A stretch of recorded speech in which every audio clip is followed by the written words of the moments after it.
Assalamualaikum dear viewers, hope you all are doing great.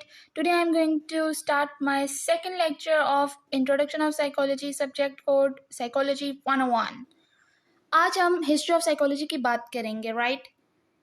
तो history of psychology जैसे कि आपको बताती चलूँ, साइकोलॉजी सिर्फ आज प्रेजेंट टाइम का डिसिप्लिन नहीं है, पहले भी हज़ारों साल पहले, ठीक है, हज़ारों साल पहले भी लोग साइकोलॉजी के ऊपर बात करते थे, लेकिन उस टाइम पे चूँकि इतनी अवेयरनेस नहीं थी, लोग अपने तजुर्बात, अपने एक्सपेरिएंशियल बेसिस या फिर अपनी जितनी उनकी सोच होती थी, जितना उनका एक उनको समझने की उनमें कैपेबिलिटी होती थी, ठीक है, उस हिसाब से साइकोलॉजी को समझ के तो लोगों की मेंटल हेल्थ के ऊपर जो है काम करते थे। उनको अगर कोई मेंटल डिजीज़ है तो उसकी ट्रीटमेंट के लिए कोशिश किया करते थे, ठीक है।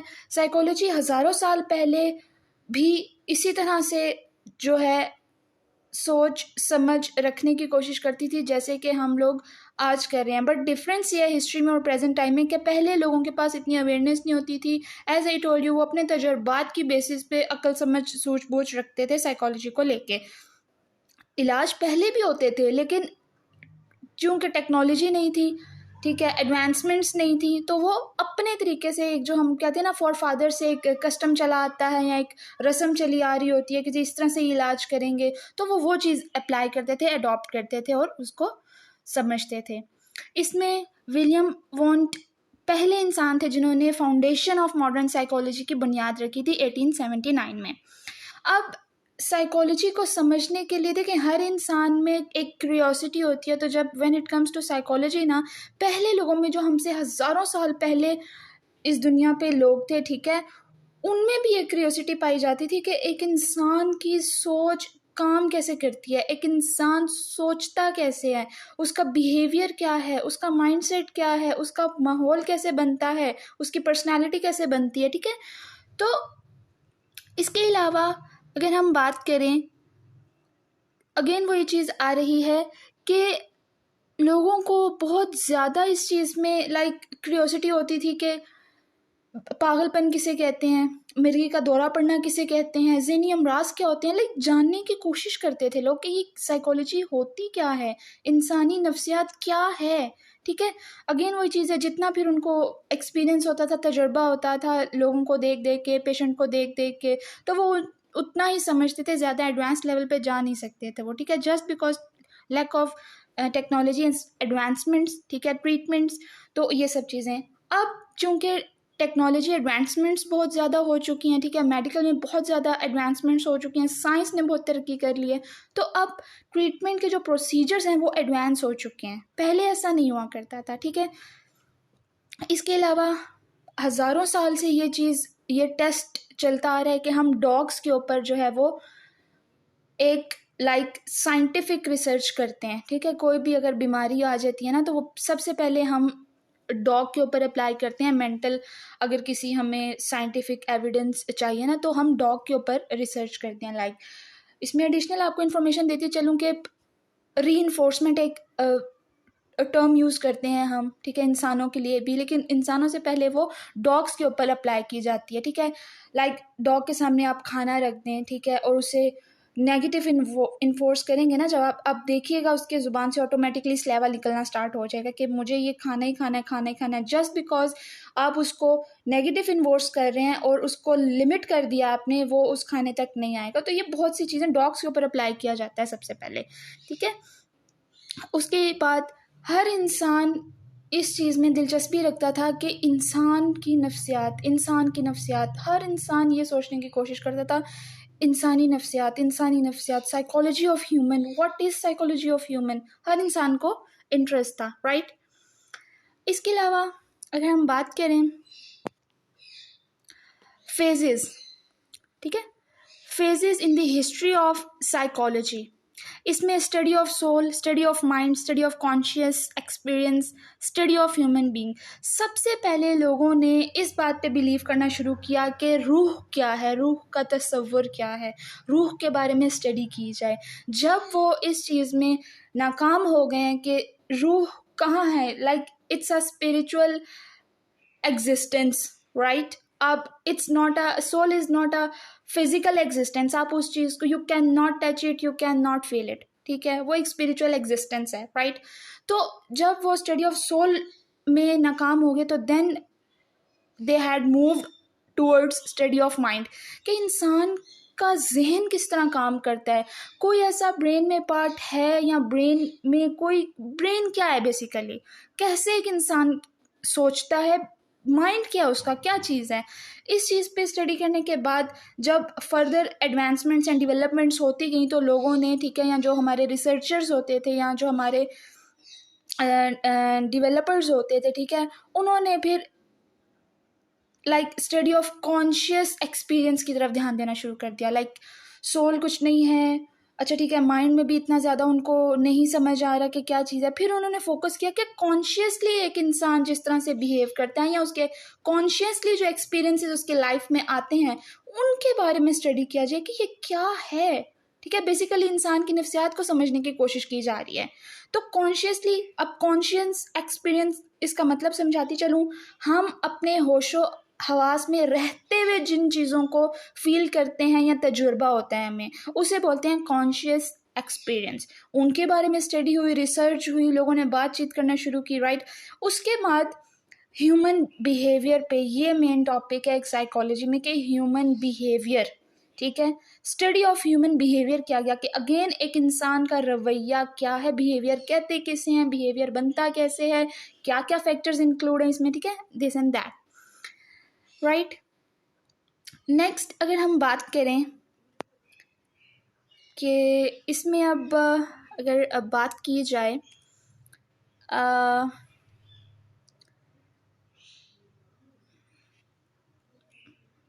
राइट, सो राइट, ठीक है। इसके अलावा अब कुछ ग्रीक फिलोसोफर्स का बहुत बड़ा रोल प्ले हुआ है हमारी साइकोलॉजी को डेवलप करने में, प्रमोट करने में, ठीक है। ग्रीक फिलोसोफर्स रह चुके हैं हमारी साइकोलॉजी के हिस्ट्री में, जापानीज़ रह चुके हैं, फ्रांसीसीज रह चुके हैं, ठीक है, मुस्लिम फिलोसोफर्स का बहुत रोल प्ले हुआ है, ठीक है। तो आज कुछ ग्रीक फिलोसोफर्स की बात की जाएगी यहाँ पे, राइट। अब यहाँ पे जो बात की जा रही है हिपोक्रेट्स, ठीक है, जो कि 377 टिल राइट 246 टू 460 तक जो है BC, ये पूरा एक ड्यूरेशन ऑफ हिस्ट्री रह चुका है, ठीक है। इसमें 4 टेम्परामेंट्स की बात की जा रही है, ठीक है, कि एक इंसान कितने उसमें टेम्परामेंट्स हो सकते हैं, ठीक है, लेवल ऑफ कंट्रोल हो सकता है, या जिसे हम बोलते हैं कि हम अक्सर ये चीज़ सुनने को मिलती है कि ये लड़की या ये लड़का बहुत शॉर्ट टेम्पर है, बहुत जल्दी एग्रेसिव हो जाता है, बहुत जल्दी गुस्सा आ जाता है, अच्छा इतना जल्दी फिर काम भी हो जाता है, अच्छा ये बहुत कूल माइंडेड है। तो हिस्ट्री में हमें 4 टेम्परामेंट्स देखने को मिलते हैं, ठीक है, जिसमें फर्स्ट जो पर्सनैलिटी है, ठीक है, सैंग्यून, उसमें चेयरफुल या फिर एक्टिव लोग होते हैं, ऐसे बड़ा चेयरफुल सा रहेंगे, बहुत एक्टिव से लोग होते हैं ऐसे। सेकंड मेलनग्रॉलिक, ठीक है, ये लोग आपको मायूस मिलेंगे, उदास मिलेंगे, परेशान रहते मिलेंगे, ठीक है, ऐसे टेम्परामेंट्स होते हैं इंसान के अंदर, ठीक है। थर्ड क्लोरिक, ठीक है, इसमें एंगर, एग्रेशन। अब ऐसे लोगों का जो टेम्परामेंट होता है ना, उसमें नाराज़गी, गुस्सा, एग्रेशन शो होता है, ठीक है, हर दफ़ा वो नाराज़ होंगे, छोटी छोटी बातों पे नाराज़, गुस्सा करना, चिड़चिड़ापन। उसके बाद फोर्थ फिंगमैटिक, राइट, ये जो टेम्परामेंट होता है ना, ये बड़ा काम सा, बड़ा चिल पिल सा, बड़ा पैसिव टाइप सा होता है, राइट। इसके अलावा अगर हम बात करें प्लेटो, ठीक है, ये इन्होंने जो, जैसे हमने पहले बात की ना कि स्टडी ऑफ सोल, तो इन्होंने जो है वो 2 पार्ट्स में सोल को डिवाइड कर दिया। First one is rational soul, second one is thinking soul, ठीक है। अब इसमें रैशनल सोल वो होती है जो कि लॉजिकल होके सोचती है, थिंकिंग सोल वो होती है जो कि अब सोच में पड़ी हुई है, उसे समझ नहीं आ रहा, वो अनलॉजिकली सोच रही है, कुछ समझ नहीं आ रहा उसको, ठीक है। तो इसमें सबसे बड़ा जो सोल का रोल प्ले होता है ना, वो रैशनल सोल का प्ले होता है। ये सबसे ऊंची सोल होती है, ठीक है। अगर आप रैशनल तरीके से सोच रहे हैं ना, तो आप जिंदगी के किसी भी मुकाम पे फंसेंगे नहीं जाके, राइट, ठीक है। इसके अलावा एरिस्टोटल, राइट, ये प्लेटो के ही एक स्टूडेंट हैं, ठीक है। अब इनकी एक अलग फिलॉसफी है, ठीक है। ये क्या बात कर रहे हैं कि he was presented first theory of learning, right. इन्होंने फर्स्ट थ्योरी प्रेजेंट की है लर्निंग के ऊपर, जिसमें ये 4 या 5 टॉपिक्स के ऊपर बात करते हैं, जिसमें सक्सेशन ऑफ आइडियाज़, कि आप जिस आइडिया को जनरेट करते हैं, लाइक सबसे पहले ब्रेनस्टॉर्मिंग होती है, फिर जनरेशन होता है, फिर उसमें फिल्टरिंग वगैरह आ जाती है, ड्राफ्टिंग वगैरह, फिर जाके कहीं यहाँ पे एक आइडिया क्रिएट करते हैं या उसको फिल करते हैं। उसके बाद ideas are generated by 4 things, 4 चीज़ों से आइडिया मिलके बनता है, ठीक है। Consecutive, similarities, contrast, succession, right. इसके अलावा अगर बात की जाए एल्केमिन, ठीक है। अब ये इनकी अलग एक फिलॉसफी है। ये क्या कह रहे हैं, he had talked about origin of physiological psychology, right. आपकी फिजियोलॉजिकल साइकोलॉजी कैसे काम करती है, क्या होती है, ये क्या चीज़ें हैं सब। इसमें सिंपल सी ये बात कह रहे हैं कि एक इंसान का ब्रेन पार्ट एक ऐसा ऑर्गेनिक है इंसान की बॉडी में, जिसकी बेस पे एक इंसान का जो है वो बिहेवियर बनता है, या फिर उसकी एक इंटेलेक्चुअल एक इंटेलेक्चुअल ग्रोथ होती है, ठीक है। उसकी बेस पे वो सोचेगा, समझेगा, एक्सपीरियंस करेगा, बिहेवियर बनेगा, पर्सनालिटी बनेगी, और फिर वो as an individual like character building की सूरत में हमें देखने को मिलता है। इसे हम बोल सकते हैं कि एक इंडिविजुअल की इंटेलेक्चुअल पावर कितनी है, ठीक है। उसके अलावा अगर हम बात करें तो यहाँ पे कुछ मुस्लिम फिलोसोफर्स ने भी बहुत रोल प्ले किया है। अच्छा, यहाँ पे मैं आपको थोड़ा डिस्क्राइब करती चलूँ कि जितने भी मुस्लिम फिलोसोफर्स हैं वो हमेशा स्पिरिचुअलिटी पे बात करते हैं, ठीक है। वो कभी भी लॉजिकल थिंकर नहीं होते, वो हमेशा अपनी स्पिरिचुअलिटी को, रिलीजन को, क्रिएटर को, ठीक है, उन सब चीज़ों को बहुत ज़्यादा प्रायोरिटाइज करते हैं, ठीक है। जबकि दूसरे ग्रीक या जापान या फिर फ्रांस के जितने भी फिलोसोफर्स ने अपना रोल हिस्ट्री ऑफ साइकोलॉजी में या साइकोलॉजी में प्ले किया है, तो वो कभी भी स्पिरिचुअलिटी की तरफ नहीं जाते, वो हमेशा लॉजिकल, एक्सपीरियंशियल, साइंटिफिक एविडेंस के ऊपर आपको बात करते हुए मिलेंगे, राइट। अब मुस्लिम फिलोसोफर्स, जैसे कि मैंने आपको बता दिया कि स्पिरिचुअलिटी या क्रिएटर या रिलीजन पे बात करते हैं, इनकी सारी फिलोसफी आपको रिलीजन के टूवर्ड्स ही मिलेगी, ठीक है। अब इसमें ये कहते हैं कि एक बच्चा जब इस दुनिया में आता है, ठीक है, वो क्लीन शीट की तरह होता है, उस पर जो आप लिखना चाहें आप लिख सकते हैं। आइदर उसे आप पॉजिटिविटी की तरफ लेके जाएं या नेगेटिविटी की तरफ लेके जाएं, ठीक है। अब इसमें मुस्लिम फिलोसोफर्स ये भी कहते हैं कि देखिए, हर इंसान जो है वो एक जैसा पैदा होता है, आगे जाके आप उसका एनवायरनमेंट कैसा है या आप उसकी डेवलपमेंट कैसे करते हैं, उसकी वजह से हर इंसान दूसरे इंसान से मुख्तलिफ होता है, ठीक है। इसके अलावा अगर हम बात करें,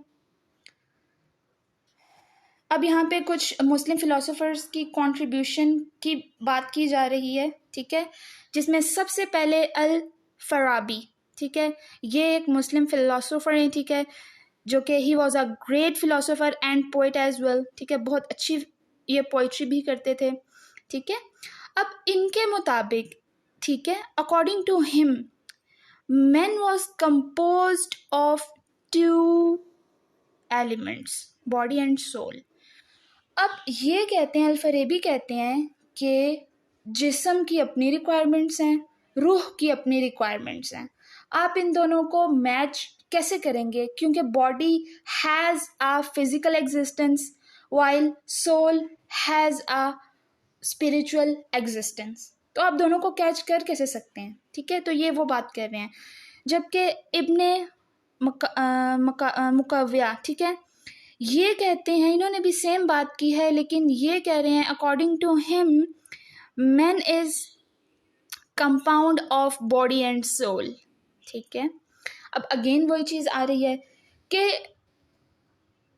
इंसान अगर अपनी रूह की तरफ रुझान करता है, सोल की बात मानता है, लाइक एक बॉडी के ऊपर अगर सोल का ज़्यादा कंट्रोल हो ना, तो वही एक इंसान को जहनी तौर पे सुकून देता है। क्यों? क्योंकि मैंने पहले आपको बता दिया कि सोल स्पिरिचुअल एग्जिस्टेंस रखती है।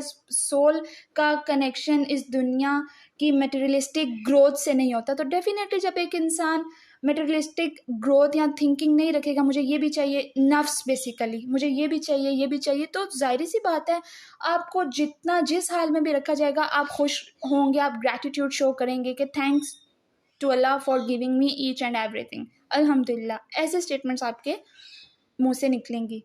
जब अगर आप बॉडी बेस्ड हों, ठीक है, मुझे अगेन नफ्स ये भी दे दो, ये भी दे दो, और चाहिए, और चाहिए, तो फिर आपको कभी भी मेंटल हेल्थ देखने को नहीं मिलेगी, हमेशा आप मेंटली इल रहेंगे, राइट। इसके अलावा सेकंड मुस्लिम फ़िलासफ़र जो बहुत ज़्यादा जिन्होंने अपना रोल प्ले किया है साइकोलॉजी में भी और हर फील्ड में, इब्न सीना, right. He was a great philosopher, scientist and physician. ठीक है, अब ये कहते हैं, इनका मानना ये है कि एक इंसान जब तक अल्लाह ताला की मोहब्बत को ना समझ पाए, वो किसी इंसान की मोहब्बत को भी समझ नहीं पाता। जो इंसान अल्लाह की मोहब्बत से दूर है या अल्लाह की मोहब्बत को फील करने की कोशिश नहीं करता, तो वो एक इंसान की कभी भी मोहब्बत में गिरफ्तार हो नहीं सकता। ठीक है, ये ऐसा बिलीव रखते हैं, ये ऐसा मानते हैं, इनकी ये थ्योरी है, इनकी ये फिलॉसफी है। अब इन्होंने 3 टाइप्स ऑफ माइंडसेट को डिस्क्राइब किया है। First vegetable mind, second animal mind, third human mind. Vegetable mindset के लोग जो होते हैं ना, वो बहुत ही न्यूट्रेटिव, ठीक है, उनके पास पावर ऑफ ग्रोथ और रिप्रोडक्शन होती है, ठीक है। जबकि एनिमल माइंडसेट के जो लोग होते हैं वो मोटिव फैकल्टी होते हैं, कॉग्नेटिव इन नेचर होते हैं, ठीक है। Human mindset, as you know, इंसान को अल्लाह पाक ने अशरफुल मखलूक़ात बनाया है, उसे सोचने समझने अक्ल समझ बूझ अता की है, ठीक है। जानवर में और इंसान में यही फ़र्क है ना कि जानवर को अल्लाह पाक ने अक्ल, शऊर, ये सब चीज़ें नहीं थी। इंसान को अल्लाह पाक ने अक्ल से, शऊर से बनाया है, राइट। इसके अलावा एक बहुत ग्रेट फिलोसोफर इमाम गज़ाली, अब इनका ये बिलीव है, इनकी ये फिलॉसफी है कि he believed that self which is called कल्ब। जब एक इंसान कल्बी तौर पे मजबूत हो ना, तो फिर उसे अगेन वही बात है कि उसे बज़ाहिरी खूबसूरती या फिर मटेरियलिस्टिक ग्रोथ से फ़र्क नहीं पड़ता, वो इंटरनली स्ट्रॉन्ग है, वो स्पिरिचुअलिटी की तरफ ज़्यादा जो है वो अपना आप को रखता है, मानता है, प्रायोरिटाइज करता है, ठीक है, as compare to materialistic growth. अब यहाँ पे ये बात कर रहे हैं कि जब एक इंसान में कल्ब नसीब एक इंसान को हो जाता है ना, तो फिर उसे सही गलत में, राइट रॉन्ग में, अच्छे बुरे में तमीज़ आना शुरू हो जाती है, ठीक है। उसे अवेयरनेस हो जाती है कि गलत क्या है, सही क्या है, मैं क्या कर रहा हूँ, किस तरफ जा रहा हूँ, ठीक है। अब इसके अलावा इनका भी सेम परसेप्शन है जैसे कि इब्न सीना ने अपनी जो फिलॉसफी है उसे प्रमोट किया या डेवलप किया। ये भी यही कहते हैं कि एक इंसान जब तक अल्लाह पाक की मोहब्बत को हासिल ना कर ले, उसके लिए हर दुनियावी चीज़ ला हासिल है, ठीक है। अल्लाह पाक की मोहब्बत के आगे हर मोहब्बत फ़ानी है, हर मोहब्बत ने ख़त्म हो जाना है। तो अगर आप अल्लाह पाक की मोहब्बत को एक्सेप्ट करते हैं ना, तो आप कामयाब हैं, ठीक है। ये बात कर रहे हैं। इसके अलावा अगर हम बात करें, डिफरेंस आप देख रहे हैं कि ग्रीक जो फिलोसोफर्स हैं, मैंने आपको पहले बताया कि वो कभी भी स्पिरिचुअलिटी की तरफ मूव नहीं करते, वो अपने रिलीजन, कस्टम्स, ट्रेडिशंस को फॉलो करते हैं और साइंटिफिक मांगते हैं, वो अप्रूव कि साइंटिफिक एविडेंस दो। अब at the end of this lecture, model of psychology, ठीक है, या मॉडर्न मॉडल ऑफ साइकोलॉजी, क्या हैं। इसमें biological model, cognitive model, behavioural model और ह्यूमनिस्टिक मॉडल, ये इंशाल्लाह फर्दर नेक्स्ट लेक्चर में हम डिटेल से बात करेंगे। आज का लेक्चर यहीं तक था। होप आपको पसंद आया होगा, आप सपोर्ट करेंगे। Thank you viewers. अल्लाह हाफिज़, टेक केयर।